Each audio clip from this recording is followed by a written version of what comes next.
Hello，大家晚上好，我是 Jason 一代宗师。那今天呢，要跟大家分享的这个主题呢，就是啊、如何把被拒绝的贷款变成可以 approve 的这个贷款。所以这个英文叫做 reject to approve。所以今天的这个主题呢，主要就是讲给那些想要买房子，但是 loan 不能批准，或者是担心自己的 loan 不能批准的人。还有呢，就是有一些 property agent，你们常常帮你的客户 apply loan 的时候呢，你就会有面对到那个 loan 不能通过啊，loan 被 reject 啊，这样子的问题呢，都欢迎你来参加今天的这一个client talk 啊。那在这一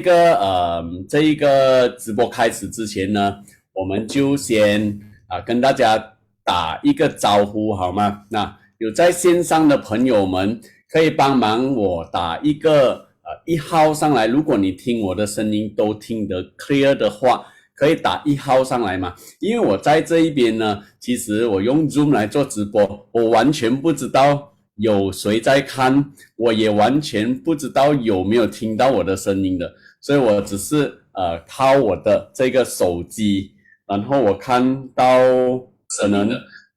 能我也不可以开声音了，因为我开声音的话就会有回音。你们有在看着的，可以帮忙打一个1号给我说，就是有听到我的声音。OK， 好，我看到 CD、Nick Chu、Eric Chan 都有回复我了。OK Tulip 现在 OK 好，可以，谢谢你们。那可以帮我把这一个直播就分享出去给 Property Investment Group 啦、Property Agent 啊，或者是任何的朋友，因为我觉得说这一个直播呢，其实我为什么要开这个直播，我是希望说可以透过social media Facebook 的这一个力量呢，就去让更加多人帮助到更加多人，他们想要买房但是 loan 借不到的帮助到他们可以买到房子，可以借到 loan 买到房子，买到自己的 dream house。OK， 所以这个就是我的intention 我背后的这个目的啦。当然第二个目的的话，也更加希望就是说他们想要借 loan 的时候，可以找我们的公司 PIT Mortgage 来帮他们做这个 service 啦。 OK， 所以我们就分享给更加多人我觉得这一个 topic 呢，老实说很多的banker 其实是不可以分享的尤其是直接在银行里面做工是不 allow 做这一种这样子的分享。那也有很多的老师呢，其实他们分享这样子的 topic 的话，他们是要收钱收学费的。所以今天的这个课呢这个直播分享呢是完全是免费的，所以就请大家帮忙帮我 share 出去给更加多人可以看得到啦。OK， 好，当我们的人数去到40个的时候，我就可以开始就是进入我们今天的主题，就是 Turn your loan from reject to approve。 我们分享出去，让更加多人进来先，可以 tag 你的朋友们，让他们可以一起进来，尤其是 property agent， 你可以 tag 你的 customer， 让他们进来看，或者是你是 property agent， 你可以 tag 你的 team member 一起进来学习，或者你是客户，你是想要买 property 做 investment 的，你担心你的 loan 不能过什么的，都欢迎你进来。等下我们会有 Q&A 的 section。 OK， 好，所以我们的人数也是差不多了。好，来我们就开始今天的这一个分享好不好？那大家准备好了的 Are you ready 了的，你打一个 R reject 的 R 给我可以吗？所以我看到大家打了 R 上来过后，我就可以开始就进入了我们的今天的这个主题Hello 简超，Hi Ivan Brian Chiu 你好，文金维恩你好 OK Danny 你好 OK 好 YK 也是在这里OK 好，我看到了庄淑恩 OK 你好 OK 都有了 ，OK 好，罗希线 OK 好了，So 你们等下有什么问题的话呢，你都可以把它打上来，所以我看到你们的问题呢，我就会回答你们，给你们 Q&A。OK， 好，所以我们今天来开始我们今年的这个主题。这个主题呢，大概是一个30分钟这样子就讲完了啦，所以你要把握机会问哈。OK， 第一个呢，就是我所分享的这一个内容呢，其实不代表任何银行的这一个立场，也不代表说我所教的东西就是银行一定会 approve 的，因为毕竟我不是代表银行，我是以个人的经验跟大家做这个分享，所以我今天所 share 的这个东西呢，都是完全是 private and confidential and then 所有的版权都是由 BIT Mortgage Advisory 所拥有啦。OK， 所以这个呢是不代表任何银行的这个意见。OK， 好，先给大家介绍我自己一下啊。Jason 呢其实是这个 finance 的 expert， 就是我是全马来西亚最多 follower 的一个 mortgage loan guru。OK， 然后我一年呢可以帮助客户 approve 超过2978单的这个 case， 全网呢都有268千个follower 在追踪着，就是学习这些房屋贷款的知识的。那如果说你需要到我们的 service 的话，也可以 scan 这一个 QR code，找我们帮你做 financial planning、mortgage loan 或者是investment 的 planning。那在这个金融行业呢，有17年的时间。然后我在过去的我在我的这个领域里面呢，有得过了很多的这个奖项啦。然后 Jason 本身也是这个 CFP Financial Certified Financial Planner， 也是 Astro U 内容 appointed 的这一个podcast FM DJ， then 也是 TikTok Guru。然后呢，我也是在 TikTok 里面最多人 follow 的一个 mortgage loan guru 啦。所以如果你们有需要找到我的话呢，可以找我们的公司，或者去到我们的网站找我都可以。来再看这一个直播的朋友，可以的话帮忙我们分享出去，我们让更加多人可以透过直播可以学习到怎么样可以 secure 到他们的房屋贷款，买到他们的 dream home， 尤其是 property agent share 给你的客户，让他们可以增加他们的知识，也增加你对他们对你的这个就是价值啦哈。所以今天的这个 section 呢，我们会 cover 到的就是你可以知道说怎么样去算你自己的个人的贷款能力，然后呢给你一些的银行 approve 的，让你的 loan 可以 approve 的一些 tips， 还有呢就是避免银行 reject 你的贷款的一些的 tips， 所以这个也就是今天我会给大家 cover 的这个东西。来，再看这直播的朋友把它分享出去，让更加多人可以一起进来学习。 OK，so 来，我们先进入第一个 part 就是怎么样知道你自己可以跟银行贷款多少钱那个 formula 呢，其实就是你要先算这个 DSR，Debt Servicing Ratio。Debt Servicing Ratio 就是我们的债务的 installment 除以我们的净收入，它占据了多少%。所以这个 DSR 呢，有些人很熟啦，有些人不是很熟，但是没关系，我就讲多一次。那这个 DSR 呢，就是你的 existing commitment 原本的 installment 是多少。那你供保险的钱、供摩的钱、供电器的钱不算你的 commitment， 就是在银行的 Secret 的系统里面有要还的 installment， 比如说 credit card、personal loan、housing loan、car loan、personal loan、PT、PTN loan、business loan， 这一些才是属于 existing commitment。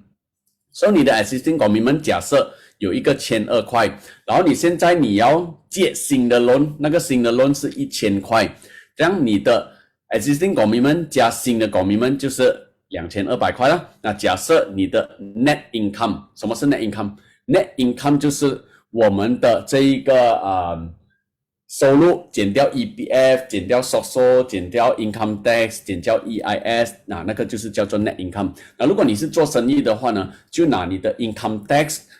扣你的 borang B， 你整年的收入减掉你的 income tax 然后除以12个月，那个就是你的 net income 了。首先我们就要找出我们的 existing commitment 多少，然后我们现在要买的那间屋子它的 new commitment 是多少 ，and then 除以我们的 net income， 这样我们就找到我们的 DSR。So DSR 假设这一个 example， 一个月他要供的 installment 是2200，然后他的 net income 是3500，这样子他的 DSR 就是73%。73% 的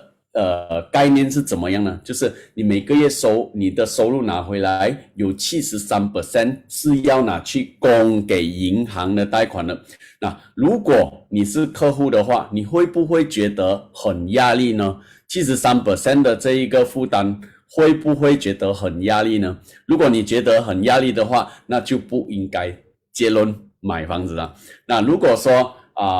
我们用银行的角度来讲呢，其实银行它有分了，收入3000块以下的话呢，他们可以接收到，不可以你的这个负担比例 DSR 就是要在60%以下，他要留给你40%是吃饭的钱，生活费。那如果说你的收入是3000块以上的话呢，3000到5000里面，银行可以接收到你的这个 DSR 是 up to 70%。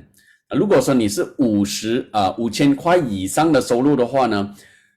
有一些银行依然是70%，但是有一些银行呢，它可以接收到允许你拿你的收入的80%来供 installment， 但是当然银行的 guideline 是银行的 guideline 啦，我们能不能拿到这样多的这个债务呢，是要看我们自己的能力能不能供得到。OK， so 我希望说第一个 formula 你们学会了，如果学会了，你帮我打上来一下 DSR。所以这一个第一个 formula 要教你们算的东西就是 DSR。OK， 来打上来一下 DSR。And then 我们再去看第二个东西要跟你们 share 的。OK， 打上来一下 DSR。我在做直播呀，OK， 刚刚老婆打电话来，我就跟她讲说我在做直播，很明显她没有在看我的直播，所以呢，好 ，DSR 学会了，说这个是第一个 formula，which is 很多人其实也已经懂了，尤其是 property 人，你应该要懂什么是 DSR， 怎么样的去算。OK，so 在看这视频的朋友，继续的把这一个直播 share 给你的 customer、property agent、你的 downline share 给他们，邀请他们一起进来学习。OK，so 我们next 一个 formula 要讲的嘞，就是多少的它的 gross income 多少的，它的 DSR 可以去到多少%。在这里呢，你可以看到有一个 urban 跟 non-urban， 这个的意思是什么呢？ urban 的意思就是说它在城市的 KL、Selangor、Penang Island 还有 J urban 的 urban 的话呢，它的 DSR 会比较低一点，它可以 accept 的 DSR 会比较低一点。为什么？因为城市的生活费会比较高，所以这个也很合理啦。像如果我们住的地方是 non-urban 的话呢，其实有些收入呢，它是可以给到比较高的 DSR 的，比如说3000到5000的，你住在城市，你赚3000到5000，你的 DSR maximum 是60%。但如果说你是住在non-urban 的话，你的 income 3000到5000的话，你可以拿到70% 的 DSR 当然这一个呢，不代表每一间银行都是一样啊，这个是我做一个就是一个 big picture 给你们，让你们去参考。所以这一个呢，可以就是screenshot 起来，自己收藏 ，OK， 自己收藏起来。Net disposable income NDI， 那 NDI 是什么呢？ NDI 就是你的 net income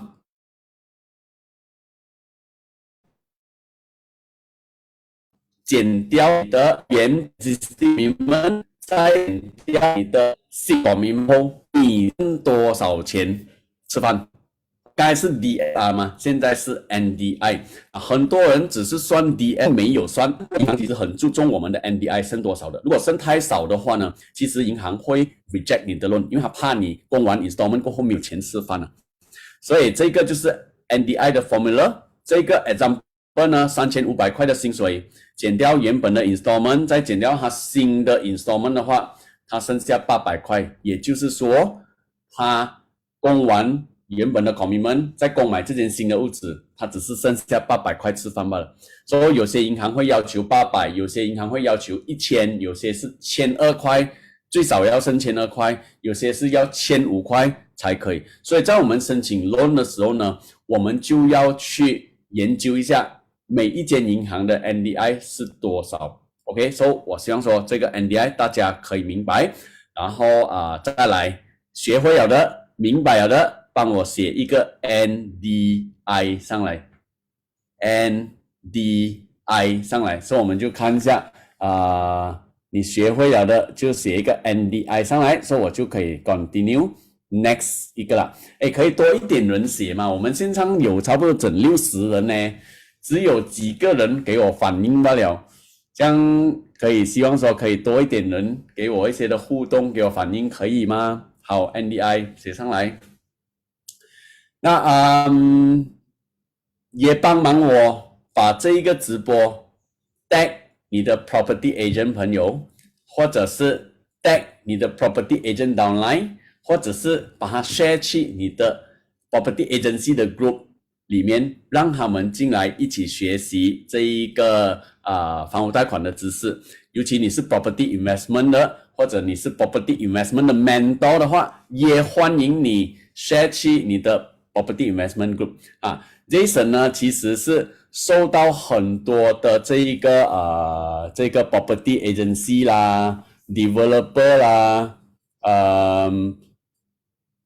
还有这个 investment 的agency 他们都一直邀请我去做 sharing 的就是 share 什么？就是 share 我今天 share 给你们的东西。所以这些的 information 可能你不是在他们的 property investment group 的话，没有花几千块转他们 member 的话很多时候你是学不到的。但是今天在这边呢是免费直播教大家，所以希望说大家会珍惜啦所以把它 share 出去，来打上了 NDI 过后，我们再看第三个 formula 呢，就要教你们算出你们的 loan quota 还剩多少钱，你们可以跟银行借到多少钱的这个 loan quota。那 formula 呢就是这样子 ，net income 减掉我们的 living expenses 生活费，大概你直接减一个 30% OK， 减了 30% 过后，再减你的 existing commitment， 所以你剩下的 balance 就是可以给你拿去借新的贷款还 installment 的，所以这一个就是我们的 loan quota。所以我这里给大家一个 example， 就是这个人薪水3500块，减掉 30% 的生活费，就剩下2450，再减掉他的 existing commitment 是1200块，这样他可以拿去还新的 loan installment 是不可以超过1250令吉。那么1250令吉你就去算1250令吉你可以供的 loan 是多少钱？假设你借一个250千，大概你的一个月的 installment 就是1220所以你就知道说你的 loan quota 大概就是可以去到250千。那最简单的方法呢，就是你直接把你剩下的那个 balance， 你如果有100块的话，你是可以还一个20千的 loan 的。那如果你有1000块的话，你就可以还200千的 loan 的。它的倍数呢是200倍，所以如果你有剩下1250的这一个 budget 去还新的 installment 的话，就代表你可以直接乘200，就是得到250千呢。那个250千就是你的 loan quota。所以如果那些要买 long 的 property 的人或者是尤其是来龙因为来龙 property 的话，你一下了 10% 的那个定金进去你标到的话，你是没有得 cancel， 你 cancel 就是10% forfeit 的了，所以你一定要知道说你的 loan 是可以去到多少先，所以你才来去 bid 那些的 property。OK，then 如果你是 property agent 的话，你也要会帮你的客户算这一些东西。为什么？因为当你会帮你的客户算的时候，你知道他的quota大概是去到多少，他这个人是可以拿到多少钱的 loan， 这样你才根据他的这一个budget 去找他的 property 给他，这样子你就不会白跑一趟。如果说他的 quota 只有250千，反正他是要买一个500千的屋子，这样你就要问他有没有联名。如果没有联名的话，他又要买500千屋子，他其实基本上是不可能可以拿到 loan 的。那么不可能可以拿到 loan 的情况之下，就代表你就算拿到了他的 booking， 你也 convert 不到这个 sales， 所以会是浪费时间的。所以这个呢，我就要你们打一个 LQ loan quota 回来。OK，so 有学到东西了，写一个 loan quota 回来。那当然你也可以现在现场的去计算一下你自己的 loan quota 可以拿到多少钱。OK，so 你也可以把这个 formula share 给你的身边的朋友们啦。OK， 好，到这里为止，我们打岔一下，有什么问题想要问的吗？我们来开放一个Q&A 给大家，有什么问题你们想要问的都可以，欢迎你们写上来，所以我就会从上面看一下有谁是想要问问题的，我就会回答他们。如果没有的话呢，我还是后面有一些的 slide 可以继续走下去的。当然我的这个 slide 可能是走不完的因为我的 slide 很多，我们的时间很少。我答应你们9点我一定会下播，不会再拉你们的时间。OK， 所以你们可以带你们的朋友，邀请他们一起进来学习。我是 Jason， 一代宗师，全马来西亚最多 follower 的 Mortgage Loan Guru。所以你们如果有朋友是做 property agent 的，有 team member 都欢迎一起来进来学习。OK，so 来有问题吗？没有没有问题，我们 continue OK， 所以我们现在来讲，我们的 loan 要批准呢，我们就要搞好我们的这个 loan scoring。我们的 loan scoring 呢，如果做得不好的话，我们的 loan 可能就会被 reject。所以什么是会影响我们的 loan scoring 的呢？第一个东西这个当然你看不到 customer 的 details 了，我已经 hide 起来了。第一个东西呢，就是我们要 make sure 我们自己每个月要还的 installment 要 on time pay。怎么样知道我们是 on time pay 呢？我们就看回我们的这个 Secret 的报告里面，我们可以看到过去12个月的还款记录的。这个还款记录呢，如果说我们是准时还的话，它这边会出现是00000，没有任何的 delay payment 的，这个就是漂亮的准时还款记录。所以我们要 make sure 每个月都是 pay on time 的。所以如果说我们是有迟还的话，这个就会有出现1、2、3、4这样子的一个情况，这样就代表我们还款不准时。所以这个是第一会影响我们的 scoring 的。顾好这个，我们就可以帮助到我们的 scoring 那给大家看一下，这一个是没有准时还款的 example， 没有准时还款的 example。这个呢，你看它有签1个月，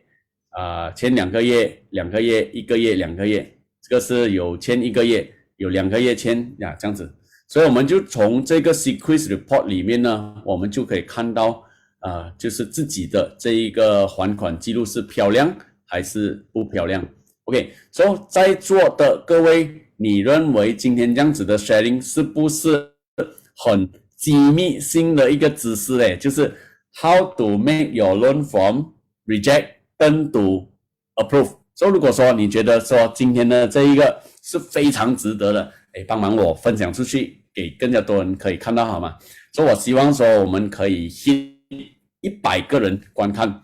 100个人，我就要求100个，所以帮忙我 share 多几个share 去多几个 Facebook group， 还有 property agency 或者是 property group， 还是你们是 property agent 的放心，我没有卖 property， 我不会跟大家抢生意的，我只是做论罢了。你们都可以带你们的客户进来一起学习。然后记得，如果你们是被你们的朋友带进来的，你们要买屋子的话，你的 loan approve 的话，你可以找他，他是 property agent， 你可以找他。OK， 好，所以我们再继续看什么会影响我们的 scoring 的。OK， 就是这一个 CTOS 的欠款。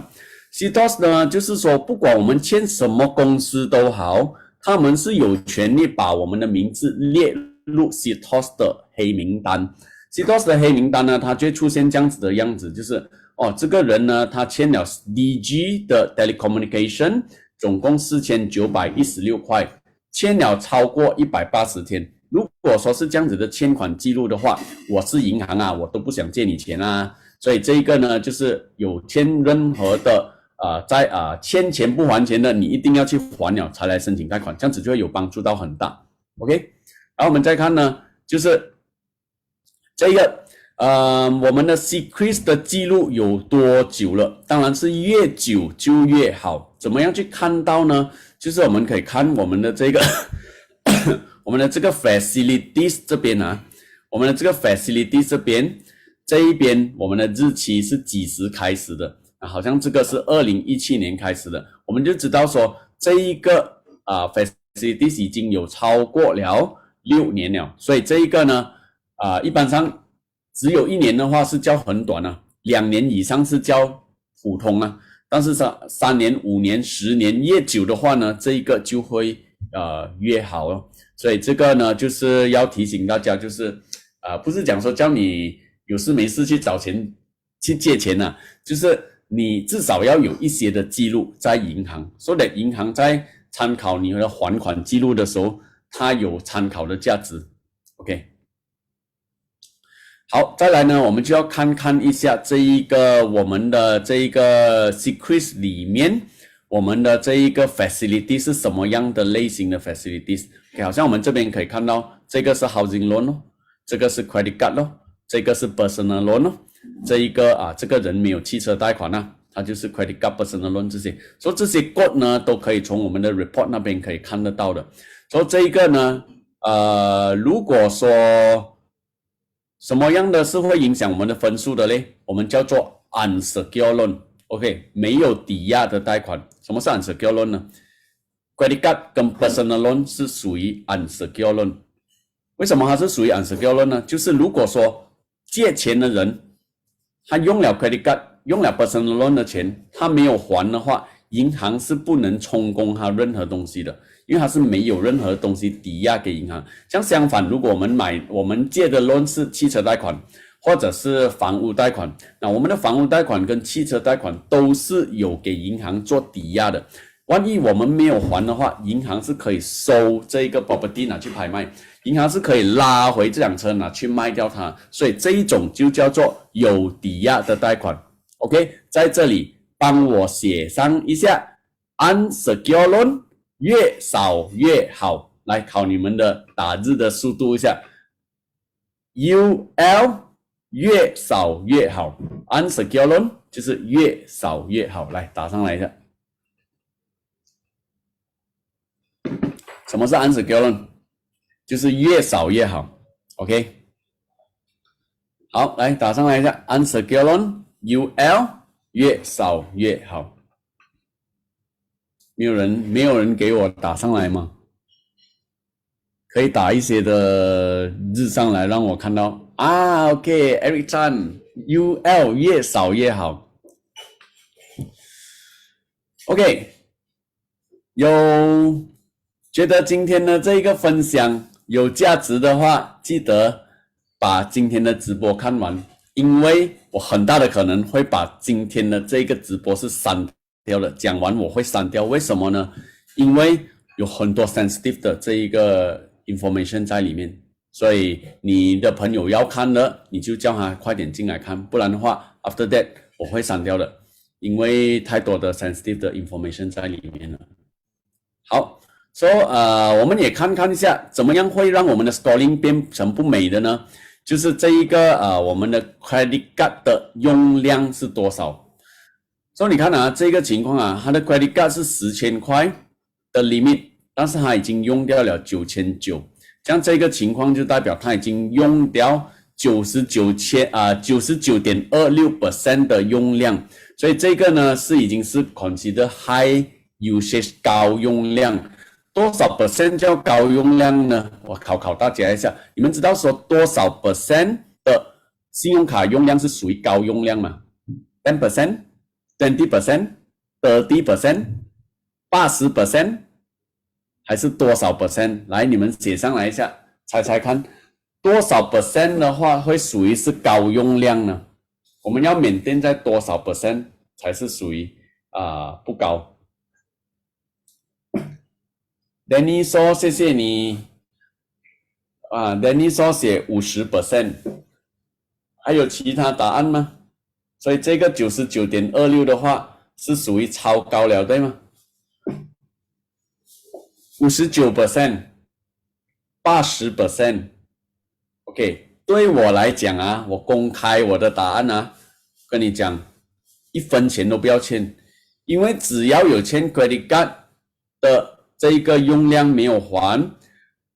我们的 scoring 都会差，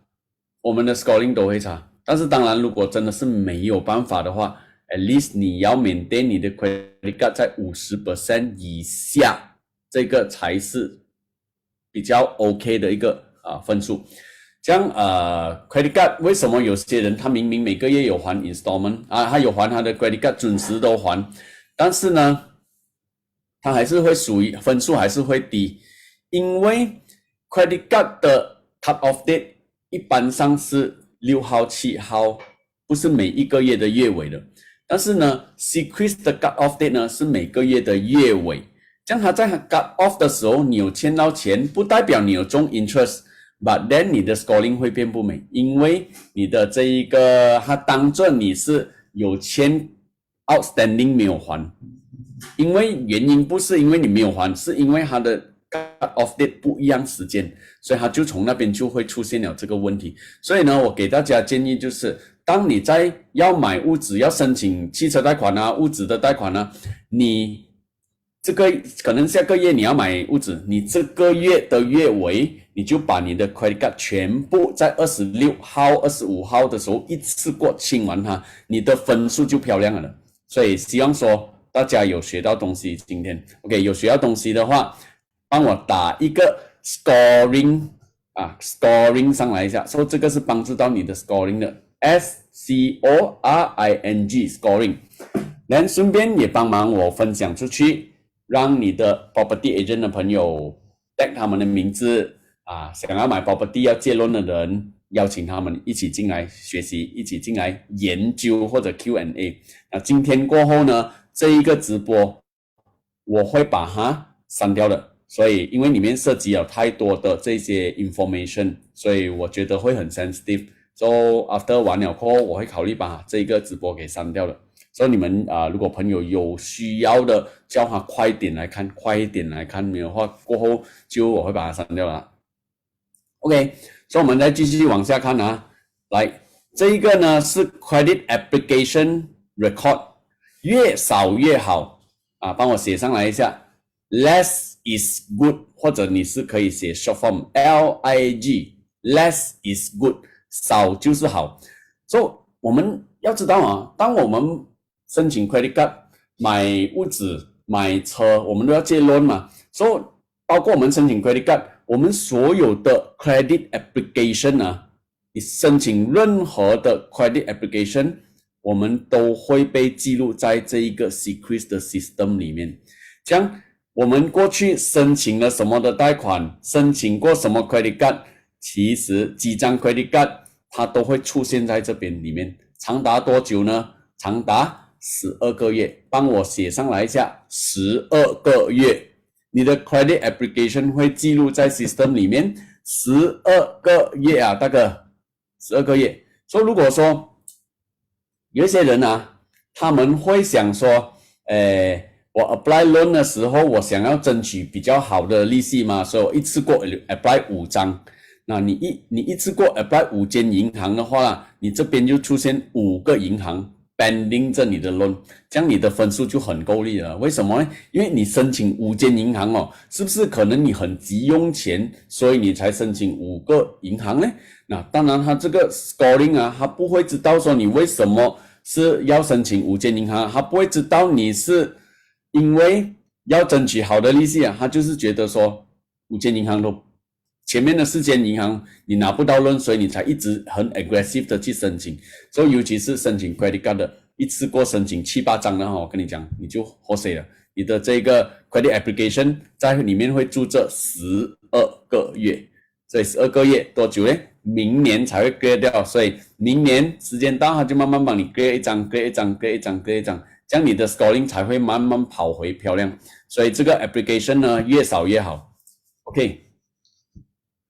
好，有没有一些人在这里呢是属于是 clean secrets 的，就是完全没有 secrets 的。所以完全没有 secrets 的人呢，其实对银行来讲呢，他很难去判断你是一个对的客户还是错的客户。他不知道你会不会跟他借了钱一定会准时还，或者是不会准时还，因为他完全没有参考记录。所以你就好像一个太空就是外星人来到这个地球，他不知道你是好人还是坏人，他不知道你的还款记录是 good record 还是 bad record。 所以 clean secrets 的话呢，一般上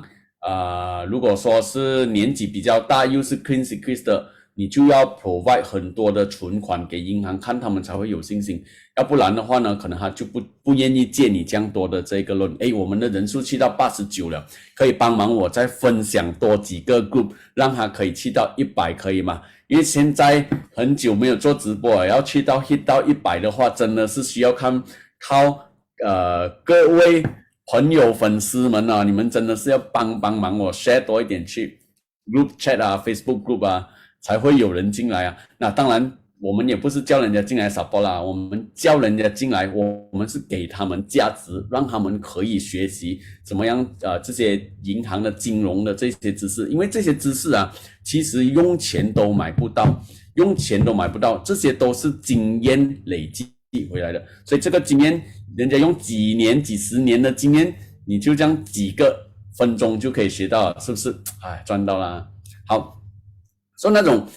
没有 secrets 的人的话呢，你至少要去 apply 一个 credit card 或者是买车尽量就去借 loan 让你自己有一个 record 在你的 secrets 的 system 里面。这样多久才是叫健康呢？ at least 12个月过后就是叫不错的一个 secrets 啦。OK， then pay 你的 loan on time。 then 这一个呢是CITOS 的 scoring 计分方式。这个呢我就没有跟大家再继续聊这样多了，因为我觉得这个要讲到完的话也真的是讲不完了。 OK， 所以我们可以 skip 掉一些的这个 part， 可能我留下一次再跟大家讲好吗？因为我时间已经是差不多了。 OK， 允许我做一些的介绍一下在这里。 OK， 你们如果说是有兴趣，你们如果是 property agency， 你们有兴趣邀请我们的团队去你们的 agency 做 sharing， 教你们的 team member 怎么样去提高他们获得贷款批准的这个 percentage 的话，你可以 scan 这个上面的 QR code 找我们，跟我们 appointment， 我们会安排时间给你们做 free sharing。 then 你们当然也可以去 invite你们的这些客户想要可能existing customer future customer还欠2个就到100了，再帮我 share 一下可以吗？那你可以叫他们一起来学习，说这个可以帮到你们，就是 value added 给你们的 property agency。 so 全国我们都可以做 from JB 到Kedah 我们都可以做 Kedah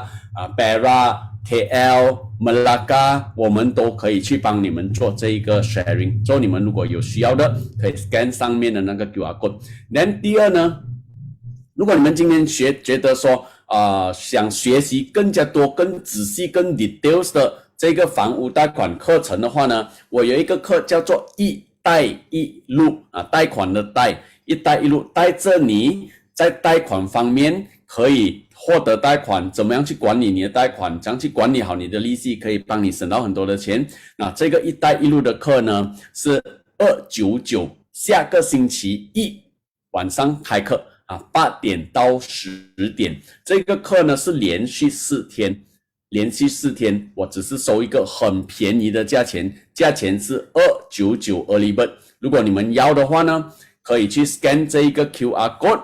跟我们讲，我们会帮你做 register， 然后下个星期就可以直接开课了。所以这个呢是讲10倍。今天我所分享的东西，是可能是对你们来讲是 maybe 是很表面的东西吧，因为我时间有限，我没有办法讲这样多。所以在这一个一带一路的课程呢，你投资一个299块，你可以换取我从过去10年的这一个房屋贷款的这个经验啊。我从2010年就开始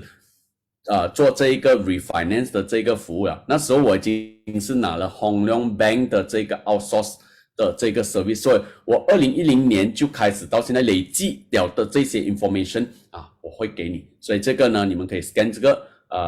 一带一路的这个课程 mortgage loan 的 course 299，有兴趣的话就 scan 进去，有兴趣叫我们做 appointment 的也可以 scan 上面的这个。那当然你们如果说是想要免费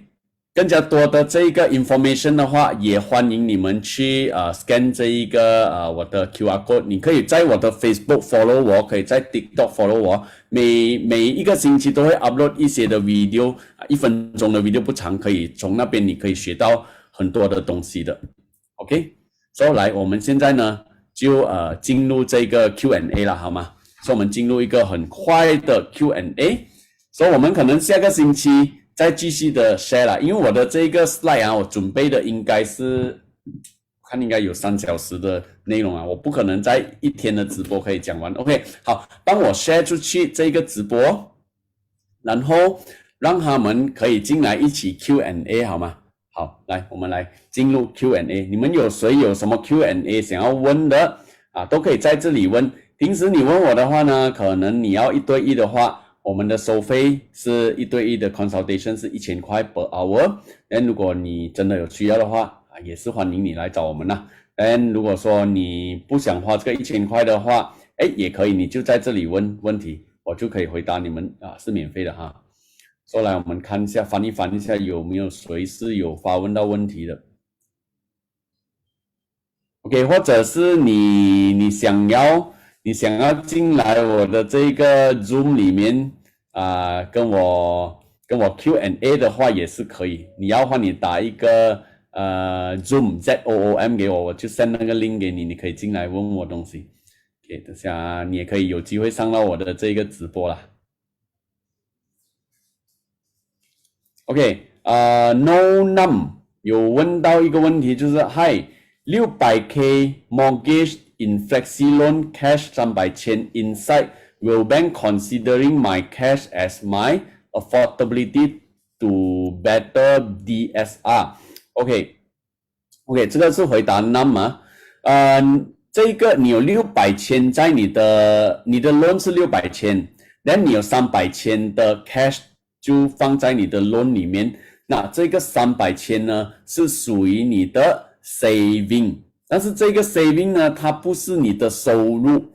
OK， 它不是你的收入，所以它是没有帮助到你的 DSR 的，它只是帮助你省你的房屋贷款利息罢了。因为如果你600千的 loan 的话，你要还的利息是 based on 600千来算你，但是如果你有300千放在里面，银行算你利息的时候，假设你的是 full flexi loan 呢，它会算你300千的利息而已，但是它并没有当成这个是你的收入，所以它不会帮助到你的 DSR， 明白吗？但是它会帮助到你的loan 会比较容易批吗？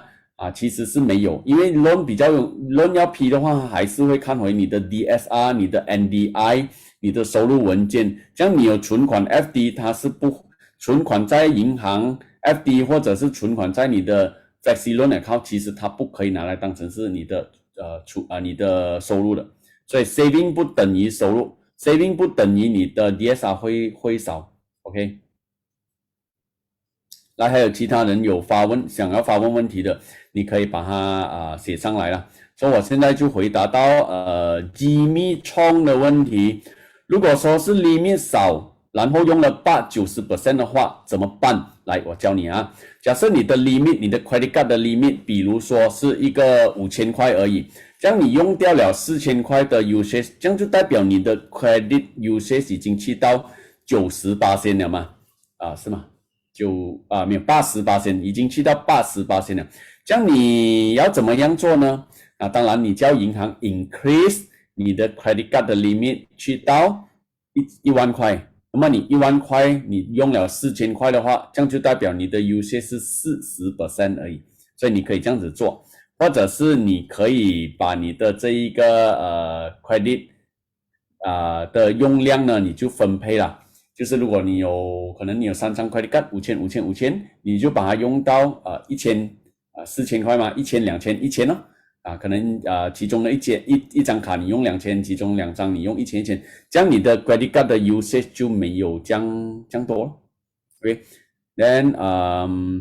好，带你的朋友进来，带那些 property agent 进来，带你的 property 的 customer 进来，叫他们一起来学习，一起来 Q&A。OK， 还有什么问题想要问的，就欢迎你们留言在评论区那边。我会回答你们的问题，一直到9点。9点过后呢，我们就会下播了。OK， 所以如果说刚才进来没有机会看到前面的，你可以看回重播，但是重播不会太久，我明天就会把它拿走了。所以你要 make sure 今天你就要把这个直播给看完，不然的话我就会把它 remove 掉了，因为我担心里面的内容蛮 sensitive 啊。OK。Then 来我们回答一下 Leon Lai 的问题啊。Leon Lai gross income 20K DSR how much？ OK，gross income 20K 的话DSR 大多数银行是给在80至90%，就是你可以16千到18千可以拿来供 installment 了。OK，so 80到90% Leon Lai sorry 不是20千，不是直接用20千来乘80% 它是要用你的 net income， 因为你20千的 gross income 你扣到 EBF 啦什么啦 income tax 这些到来的话，可能你的 income 大概剩下17千左右这样子。那么17千的话，你可以拿到80%，就是你拿17千乘80%了。那有一些银行可以给到你90%。所以希望说有回答到你 Leon Lai， 有回答的话给我一个8号一下 ，Thank you。再来就是 Cop， 请问哪一间 bank 房贷利息便宜？这个呢我不方便在这里讲，因为呢市场上很多银行嘛，我在这里讲的话可能我也不代表银行嘛，所以这个就不能公开讲了。但是当然如果你找我们 apply loan 的时候，我们会帮你 compare 完15间银行，然后给你知道说哪一间银行 for 你的这个 profile 是可以拿到最低的利息的。那么如果你们有需要到 apply loan 的话，你其实除了 direct 找你自己熟悉的 banker，actually 你可以找我们loan advisor， 我们是可以帮你去考察15间银行，然后帮你找到最好最优惠的这个配套给你了。OK，then 如果你是 property agent 的话，你的客户他们不想一间一间银行去溜跟这样多银行的话，觉得很麻烦我们最大的特点就是你交 loan 给我们做很方便，你不用担心，我们会帮你溜完15间银行 and then 我们会给你 report 交代全部东西，我们也有自己的 system 去 filter 这个 customer 到底他的 scoring 好不好，所以这个是我们的特点啊。OK， 好，来YKid 问说建议提早 settle 贷款吗？好，建议提早 settle 贷款吗？当然如果说你的这个钱你有 extra， then 你是没有用，你未来没有用到它的话，你其实可以考虑提早 settle 完你的贷款，这样子的话无债就一身轻嘛。但是如果说你还有在做生意，或者是未来你可能要用到这笔钱呢，我就建议你不要把它 settle， 你可以把它放在你的这个 flexi loan 里面 as a advance payment 啊，帮你省利息就好了。然后以后你要用到的时候，你可以把它再拿回出来。OK， 所以我的建议是这样子。OK，Leon Lai，DSR 最高可以去到多少 ？Credit card 多少的 limit 可以？OK， 先回答你第一个问题 ，DSR 最高可以去到多少？如果说有一些客户啊，他们有很多的存款的，比如说他们的存款和他们的资产加起来有超过1 million的，其实有一些银行是根本不看 DSR， 你 DSR 包他也给你，你赚1万，你一个月供1万5，他也可以给你的。所以 DSR 这个东西呢，只要有钱都有得谈了。然后 credit card 多少的 limit， credit card 的 limit 高的话对 scoring 有帮助吗？credit card 的 limit 高对 scoring 没有帮助。indirect 的帮助有啦，就是如果你有用的时候，你的 credit card 高的 limit 高，你的用量比例就比较少嘛，所以那个会有帮助啊。但是单纯粹 credit card 的 limit 高是有帮助吗？很多人以为说我就是有这样子的能力才会拿到这样高的 credit card limit 吗？ That's why 银行应该是会给我 scoring 高，其实 sorry 你的 credit card limit 高不代表你的 scoring 一定高的。OK， 如果 rental income 的话要怎么样做呢？ rental income 你必须要有3个月的 rental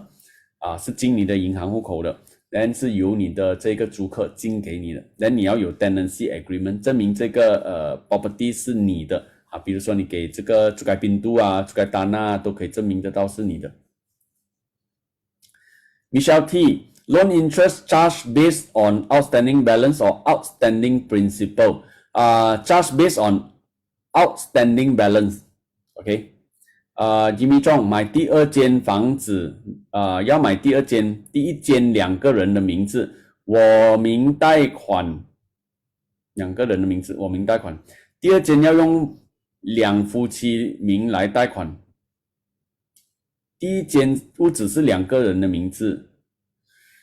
我的名字贷款，第2间是2个人一起贷款。 OK， 不能算第1间屋子的是吗？不能算第1间屋子了是吗？第1间不能啊，你都有2间了啊，你的太太也有2间啊，你的名字有老公 Jimmy 有2间，一间是自己名，一间是跟老婆联名，但是老婆呢就已经有半间了，半间也是算1间，所以不能算第1间了。哇，好像很多问题问不完这样子OK 尽量回答完了。Leon Lai， 通常 new project 不都有规定要对他们的 banner banker 吗？这个问题很好。对new project 会要回去end financing 的 banner banker， 这一点没有问题，因为我们都会把这一个 case 呢都是用回我们这个发展商所指定的 bank 和 banker 去做的，所以这个是没有问题的，我们也是可以对接得到，放心。Jackie Han High Net Worth 是全部 bank 都 apply 吗？不是全部 bank， 一部分的 bank 而已。OK， so 这一个呢是一口气回答完所有人的问题。OK， 然后呢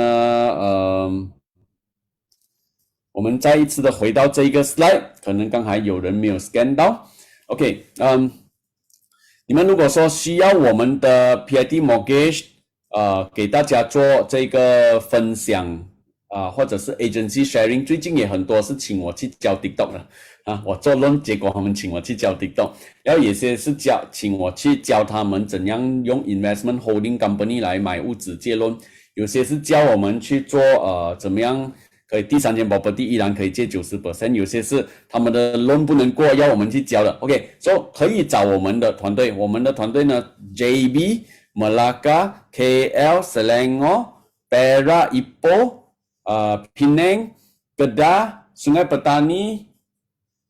Perlis 我们都可以 cover 得到。 scan 这个上面的这个 QR code 跟我们 appointment，我们会帮你做这个 arrangement， 去给你们的 agency 做 sharing， 因为你们我觉得你们需要我们的地方，我们就会去。当然，我知道说我们去做了 sharing 过后那我们有机会就是认识你们的 team member， 这样我们就已经是足够了。OK， 那第二呢，就是有想要报名上课学习专业的房屋贷款知识的都欢迎你 scan 这个第二个 QR code register for 我们的4天的房屋贷款课程叫做一带一路，价钱299罢了。OK， confirm 你全市场最便宜啦，没有得比了啦。OK， 而且又是专业的 mortgage loan advisor 教你的，不是那种就是找吃的那种，是专业的。所以我们天天都在做 loan 的人，教你这些银行的 loan 的这些知识，所以希望说可以帮助到你们。所以来你们有想要sign up 的，可以去 sign up scan 这个 QR code， 然后你们有想要请我们做 agency sharing 的，也可以叫我们请我们做这个 agency sharing。 OK， 好，来最后还有一点时间的话，就给大家再继续的问问题。请问如果我跟银行借房子贷款130千，利息 4.6%， 供35年的话，一个月大概需要供多少钱？ Hello， 这个你自己用 loan calculator 按好不好？35年130千 OK， 这样子算啊，100千大概是要供400块左右100千大概要供400块左右，然后你130应该是600块吧，你自己算一下用 loan calculator 啦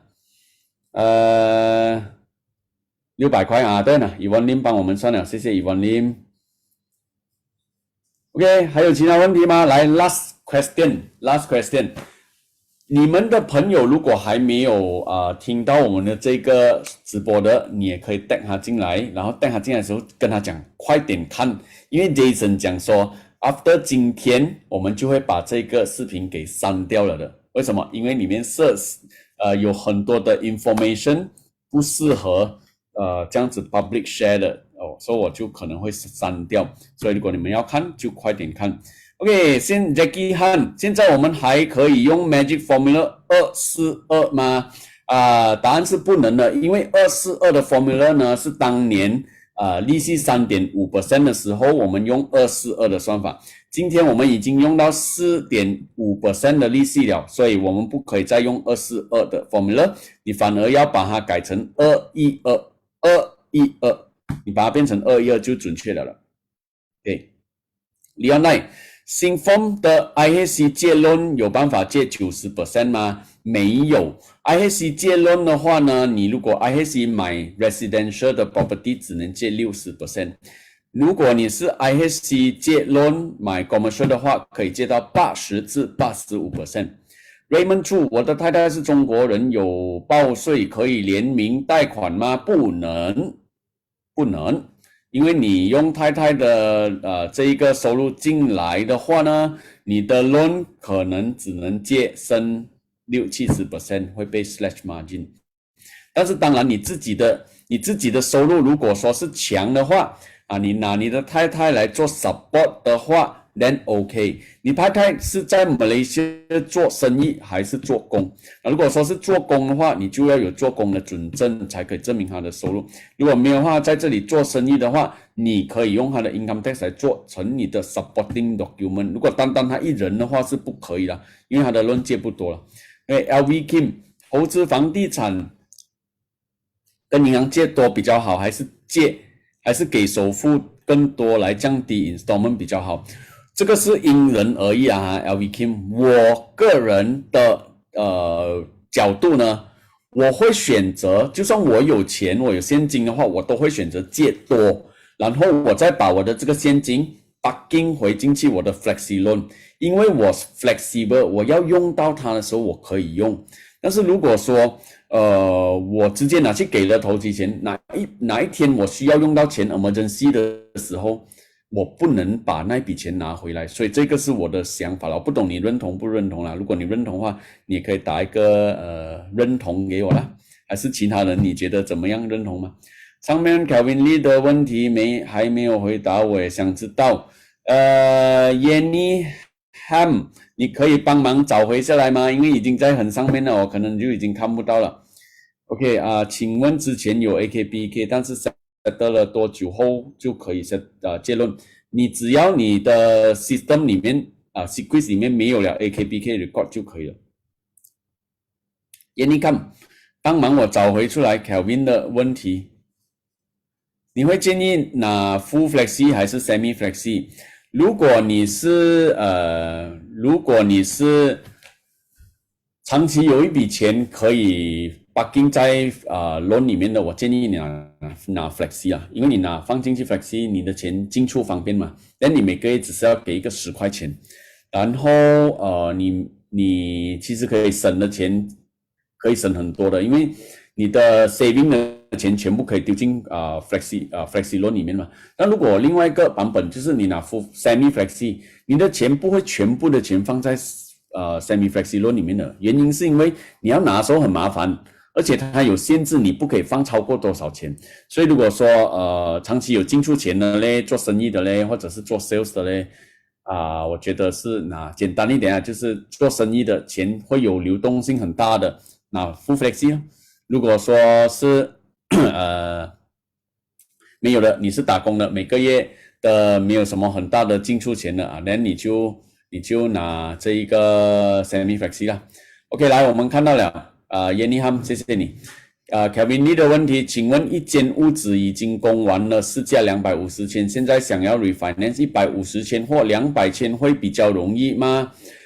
比起 full loan 250千 ，OK。你的市价250千的话，你可以 refinance 到 maximum 的这个 loan amount 是250千的90%，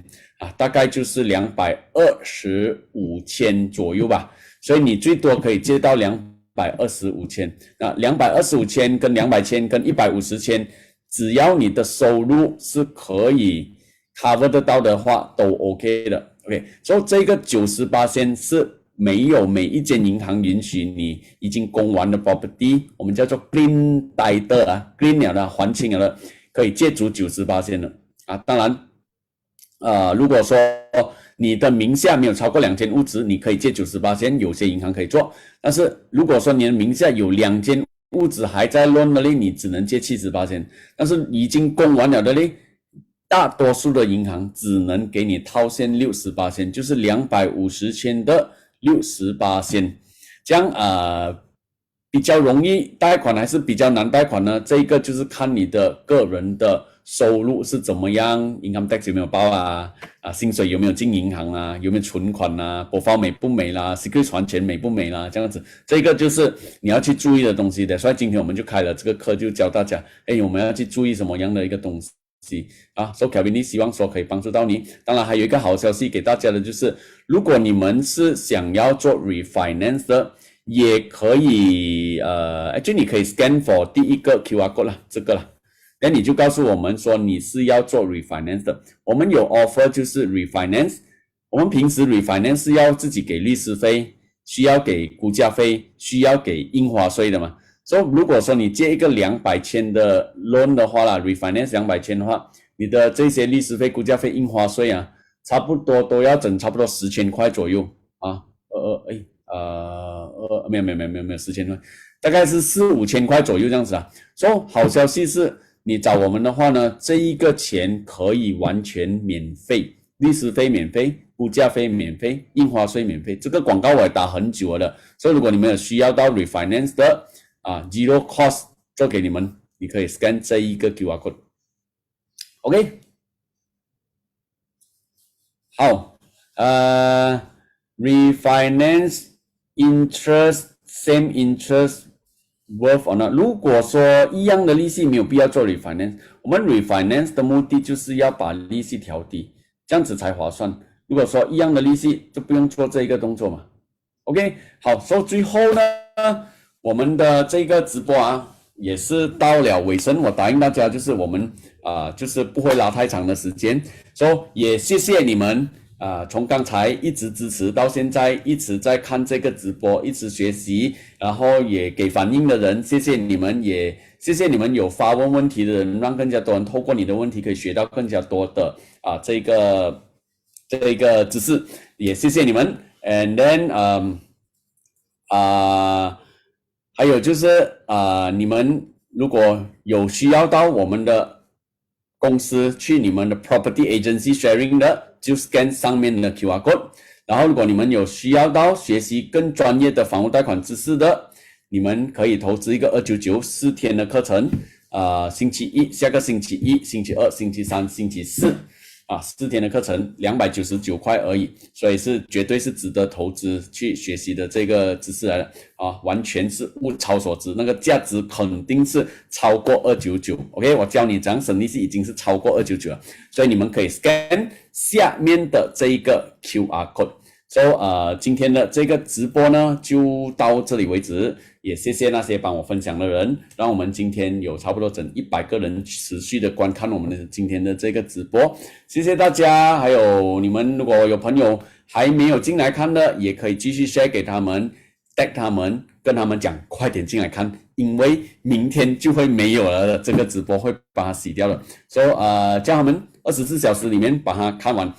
我是 Jason 一代宗师，谢谢你们的支持，我们下一次的直播再见，拜拜。